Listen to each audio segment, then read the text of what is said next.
Mwiriwe canke mwaramutse bivanye naho muherereye. Ndasubiye kandi kubaha ikaze mu kiganiro intahe y'ukuri co kuri uno munsi. Ego, mu kiganiro intahe y'ukuri nk'uko bisanzwe twama tuyaga kw'ijambo ry'Imana, kuko tuzi neza ko ijambo ry'Imana rivuga ngo muzomenya ukuri nako kubaho kwidegemvya. Uko umuntu arushirizaho kumenya ukuri niko arushirizaho kugaragaza intahe y'ukwidegemvya. Iyo ntayo ikaba ari intahe y'ubugingo budashira. Nkuko mu kiganiro giheruka twariko turayaga ku bintu bavuga ati ubwoko bw'ubucuti dukwiye kugira mu buzima. Mu kiganiro giheruka twaba twarabonye ko ubucuti bwa mbere umuntu yogira bw'agaciro gusumba ubundi, canke imigenderanire umuntu yokubaka isumba iyindi yohera ari imigenderanire umuntu yubaka n'Imana. Twarabonye ko imigenderanire yose wogerageza kubaka, yaba n'abantu n'ibintu canke n'ibindi vyose wogerageza kubakamwo canke guhigamwo ubucuti hagati navyo, udafise imigenderanire n'Imana yuko uba uriko uratakaza umwanya. Twarabonye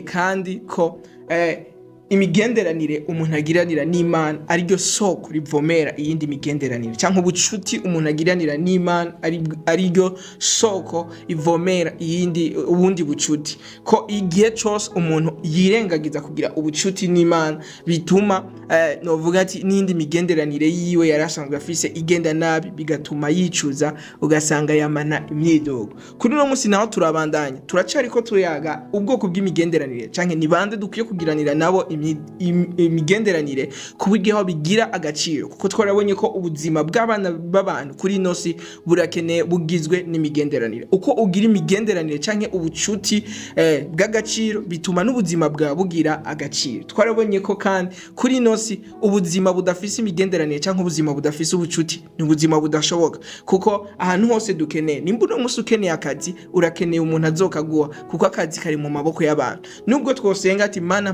mpereza amafaranga, mwijuru nta banki ikora amafaranga, ariko amafaranga akora abantu. Bisigura ko uzokenera abantu bakoze amafaranga kugiranira ubucuti. Ubucuti twarabonye ko bushobora kuba ubucuti hagati y'umukozi n'umukoresha, umwana n'umuvyeyi, abagenzi, umugenzi n'uyundi. Ubucuti twarabonye ko hari ubwoko bwinshi bw'ubucuti. Reko uno munsi tugira tubandanye icigwa cacu. Twarabonye ko ubucuti bwa mbere dukwiye ubwa mbere kwiyumvira imbere yuko twiyumvira kubaka ubucuti ubwo bwose ko ari ubucuti n'Imana. Uno munsi naho tugira tuyage nigiki duhejeje kubaka ubucuti n'Imana, ni cya kindi kintu dukwiye kubaka naco ubucuti. Ico naco ikaba ari twebwe nyene, ubucuti na twebwe nyene. Wombwira ati ubucuti na twebwe nyene gute? Reka dusome, tugiye gusoma muri Mariko igice ca 12 ku murongo wa 31, Yesu yaravuze ikintu gikomeye. Yereka aravuga ivy'amabwirizwa, arababwira ngo ibwirizwa rya kabiri ngo mukunde bagenzi banyu nkuko mwikunda. Yesu ashimwe. Ijambo ry'Imana rivuga ngo mukunde bagenzi banyu nkuko namwe mwikunda. Ico yaravuze ngo ntukunde mugenzi wawe wowe utarikunda. Nubwo kenshi twumva ko ari gukunda bagenzi bacu nkuko twikunda, bisigura ngo nimba ushaka gukunda mugenzi wawe uhera kwikunda wewe nyene, kugira ubucuti na wewe nyene. Nimba ukeneye kugira ubucuti n'abantu, kugira ubucuti n'amafaranga, kugira ubucuti n'abagenzi n'abavye niki utegerezwa kugera ahantu ubwawe ugira ubucuti na wewe nyene. Ubucuti na wewe nyene ni ikintu gikomeye cyane.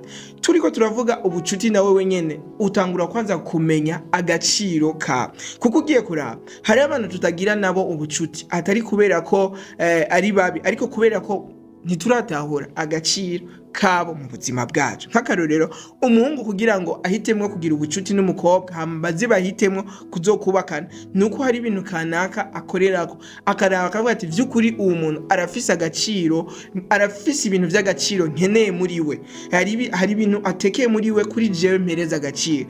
Guco bigatuma amwegera agahiga ubucuti nawe. Umukoresha ntazogwereza akazi kubera ko ari wewe witwa naka, oya, aguhereza akazi kubera ko muri wewe usanzwe ufise ibintu vy'agaciro ufise akeneye. Nk'akarorero, umuntu akeneye kubaka tuvuze imigenderanire hagati y'umukozi n'umukoresha, umuntu afise inzu akeneye kuyubaka, ntaca kurondera ngo kubera ko witwa Jospin ngo ndaguha akazi unyubakire kubera ko witwa Jospin. Oya, abanza kwanza kuraba Agaciro icyo ufise, mbega Jospin yobazi kubaka. Amaze kumenya yuko nshoboye kubaka, aca ndondera tukaca tugira ya migenderanire hagati y'umukozi n'umukoresha, cyangwa ubucuti buba buri hagati y'umukozi n'umukoresha, kubera ko yamaze kubona agaciro k'ivyo mfise. Vy'ukuri mbega woba umaze kubona agaciro kawe? Kuko ugiye gusoma ijambo ry'Imana muri Zaburi 127 ku murongo wa 3, Bibiliya ivuga ngo abana ni ingabire uhoraho agaba, ngo imbuto zo mu nda nizo nizo mpera itanga, ngo hahiriwe abafise imitana yuzuye abo bana. Yesu ashimwe. Ijambo ry'Imana rivuga ngo umuntu ni impano Imana itanga. Waruzi yuko wewe ufise agaciro gakomeye ku buryo aho Imana yaravye societe ubamwo, abantu mubana, umuryango ubamwo, akazi ukora, kwishuri wigako, ahantu hose uri muri ico kibano urimwo, Imana yarabiravye ibona yuko ikintu ca mbere yohereza nk'impano aho hantu ari wewe. Uca wumva yuko uri w'agaciro, na niyo mpamvu udakwiye kwisuzugura.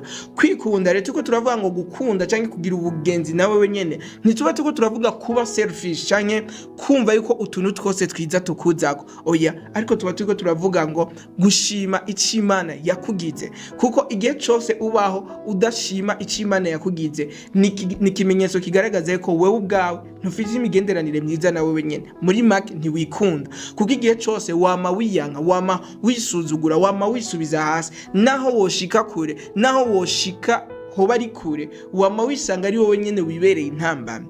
Nk'akarorero, hari abantu uno munsi bivanye na kahise kabi bagize, bama biyumvira ko ari abanyavyaha, ariko si ico Imana yakugize. Wowe uri umuntu adasanzwe. Ikigaragaza ko uri umuntu adasanzwe, iyumvire ko Yesu yiyumviriye kugupfira utaranacumura, kuko umugambi wo gucungura abantu si umugambi waje uko nyene, ariko mu itanguriro Imana yari yarakwiyumviriye utaranavuka. Imana yari ikuze. Muri Yeremiya Imana ivuga ngo ntarakubumbira mu nda ya mama nari ndakuze. Rero guhera uno munsi tangura wirabe, ushime ico Imana yakugize, kuko hama utangure gushimira Imana ico yakugize nyene. Hari ibintu bimwe tuko turavuga kwikunda, hari ibintu bimwe canke kugira imigenderanire na twebwe nyene, hari ibintu bimwe bikenerwa yuko duhindura. Hari nk'ingeso umuntu ashobora guhindura, hari n'ibindi bintu usanga nk'akarorero iforo y'umutwe wawe, uburyo umeze, nimba uri mugufi cyangwa uri muremure, ntushobora kubihindura. Ariko turiko turavuga kwikunda canke kugira ubucuti nawe wenyene, no kugera ahantu ivyo bintu uvyakira, ukumva neza yuko bikunejereje kuba uri uko nyene, kuko niko Imana yashatse yuko umera, kandi ntaco ushobora kubihindura. Ariko hariho nk'ibintu nk'ingeso umuntu ashobora guhindura, ibintu vyigwa ushobora kwiga. Nk'akarorero kwiga uburyo bavuga, nk'akarorero kuvuga ni ibintu umuntu ashobora kwiga. Hari umuntu aba atazi kuvugana n'abantu, ariko buke agenda aravyiga, kuko kwiyubaka canke kugenda uri kwiyubaka mu buzima ni kimwe mu bintu bigaragaza ko wikunda, kuko uba uri kuri expose, uba uri kurishira ahantu novuga ati kazoza, uba uri kurafata inzira ya kazoza kubwiza mu buzima bwawe. Rero mwene data, kuri uno munsi turiko turayaga imigenderanire. Imigenderanire ukeneye cyangwa ubucuti ukeneye ni imigenderanire. Uhejeje kugira imigenderanire myiza n'Imana, cyagaruka kugira imigenderanire myiza na wewe. Igihe cyose wisuzuguye ni nko gufata ko ari uwundi muntu usuzuguye. Iyo usuzuguye umugenzi wawe wumva vy'ukuri uba umuhaye agaciro? Oya. None iyo wisuzuguye na wewe nyene cyangwa iyo wiyanse, kuko rimwe na rimwe hari igihe ko ishavu abantu ngo naka nankunda, ariko ugasanga nawe wenyene ubwawe ntiwikunda, utaratangura kubona kuri mwiza, wibaza ngo nibangaye bazobona kuri mwiza. Ubwo bwiza bwawe utangura guha agaciro, n'abantu bisanga baguha agaciro. Kuri ino hari ibintu vyinshi twita ko ari vyiza, atari kubera ko bisumba ibindi ubwiza, ariko kubera ko benevyo barabitahuye, barabikunda, hama bamaze kubikunda barabidukundisha. Akarorero utanga ni telefone za iPhone. Twese twibaza ko ari telefone z'igitangaza, kandi umuntu wese yiyumvira ko umuntu afise iPhone ari yo telefone ya mbere izimvye, ariko hari amatelefone meza afise amafonctionnalité y'igitangaza gusumba iPhone. Mugabo novuga ati bene iPhone hari uburyo babikoze, hari uburyo bagize badukundishije ibintu byabo, batwereka ko birenze, bituma benshi muri twebwe tuvyizera. Rero nawe no munsi utangura kwikunda, abantu tuzogukunda, kubera ko kwikunda nabisiguye si kuba selfish kumva yuko ibintu byose bitegerezwa kuza oya gukunda icyo Imana yakugize gushima icyo Imana yakugize niyo atangura gushima icyo Imana yakugize natwe tuzokira twumve ko tugishimye kuko umaze gutahura icyo ufise urashobora kugishira ku isoko iyo ugishize ku isoko ntujugumizwa n'ikintu cyose kije umuntu afise inzahabu atazi yuko ari inzahabu ashobora kuja mu isoko bakamuhereza makeyi ariko uyiza akubwira ati uyigura urayigura utayigura ntigura kuko ntibindaba rero kugira imigenderanire myiza nawe wenyene nukubona icyo Imana yakugize ugashima ukagishima hamugatangura gukorera kuri ico nyene mu kugaragaza novuga ati ubuzima bw'ubwiza wifuza kugira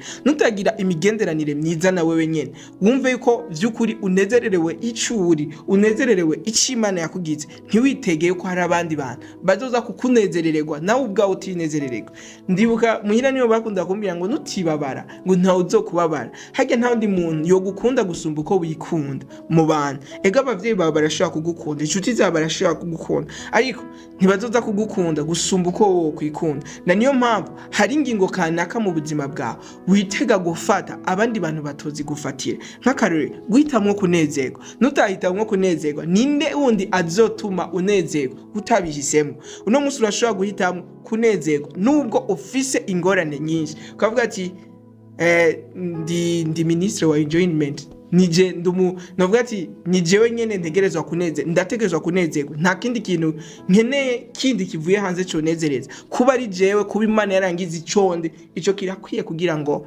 nezerwe kunezerwa urashobora kubihitamo nubwo udafise ivyo ukeneye byose kuko kuri nose ntuzokwigera uronka ibikwiye kuburyo avuga ati ndamaze kugeza aho nkeneye no musugiye kuraba umutunzi wa mbere Elon Musk bita ko ari mutunzi wa mbere ku isi nuno musi aracakora ntaragera hana avuga ati ndahagaritse ivyo naronse birakwiye oya hari ahandi hanaguma shaka gushika uraba no musi byinshi ufise yari amasengesho yawe yo muri kahise ariko no musi urabibona ukabona umenga birasanzwe rero hamwe utokwiga kunezerwa nta wundi muntu azoza kunezerwa mu gishingo cha ngo akunezererwe mu gishingo cha wotanezerewe na niyo mpamvu utegerezwa kugera ahantu wumva nyene yuko winezererewe uhimbawe n'icyo Imana yakugize rero uhejeje kunezerwa uhejeje kumva yuko unezere canke wikunze canke ufise imigenderanire myiza nawe wenyene kubikwerekeye ari amahoro novuga ati utuzuye agahinda nimba abantu bakugiriye nabi kutababarira no kwiyanka kuko ni uguma wibabaza nimba hari ibintu kanaka hari nk'ingeso kanaka ubizi yuko arizo zidetruiza zibomora kazoza ka izo ngeso hariyo zimwe biba bikenewe ko uhindura kandi utazihinduye muri kazoza ingaruka zizotangura kuri wewe ego hariyo nk'akarero nk'ibintu utabiretse muri kazoza ushobora kwisanga waragwaye ingwara kanaka urashobora kuvuga ati umuryango ego uzobagora bakugwaza kwa muganga ariko umuntu azoba aryamye ku gitanda azokumva ububabare nyabubabare uzosanga ari wewe nyene na niyo mpamvu gufata ingingo zikwereke novuga ati gufata ingingo zawe wewe nyene zo kwikunda novuga ati kwikunda to nabisiguye kwikunda ariko gushima icyo Imana yakugize hamugagerageza gukorera kuri ico nyene kugira ngo ushobore kuzana impinduka mu buzima bwawe kuko iyo mpinduka nta wundi muntu azoyizana nk'akarorero uno munsi ko turavuga kwikunda kugira imigenderanire nawe wenyene kwakira Yesu Kristo nk'umwami n'umukiza nimba utarakira Yesu Kristo nk'umwami n'umukiza urashaka kuvuga ati ngurumva ngo ibiki n'ibiki kwakira umwami Yesu Kristo nk'umwami n'umukiza ni ingaruka novuga ati bizogira ingaruka kuri wewe nyene urashobora kubihitamo uno munsi ukavuga ati ndemeye guhereza Yesu Kristo nk'umwami n'umukiza ubuzima bwa ndemeye kwakira Yesu Kristo mu buzima bwanje ambere umwami n'umukiza kuko ninapfa ninde none azoja mu muriro ni wowe nyene canke ninde azoja mu ijuru ni wowe nyene vyose urabihitamo na niyo mpamvu turiko turavuga kubaka imigenderanire y'ubwiza canke imigenderanire myiza nawe wenyene hari ingingo zimwe bikeneye ko ufata atawundi muntu azozigufatira ivyo navyo bisigura ko nimba uri kuravuga ngo ndakeneye gufasha abandi raba waramaze kwifasha kwanza nimba ushaka kuvuga ati ndakeneye gukorera abandi waramaze kwikorera kuko hari ibintu kuko novuga ati ntuzoja gufasha ugwaye na ugwaye banza kwanza wiyaranjukire ufata ingingo zigufasha kwanza gukira uhejeje gukira ucuja gufasha abandi kuko Imana nka biganiro intari kuri twamye hari ikiganiro twigeze kuyaga ko turavuga mbega nuwe mushaha wa mbere umuntu akwiye kubwira ubutumwa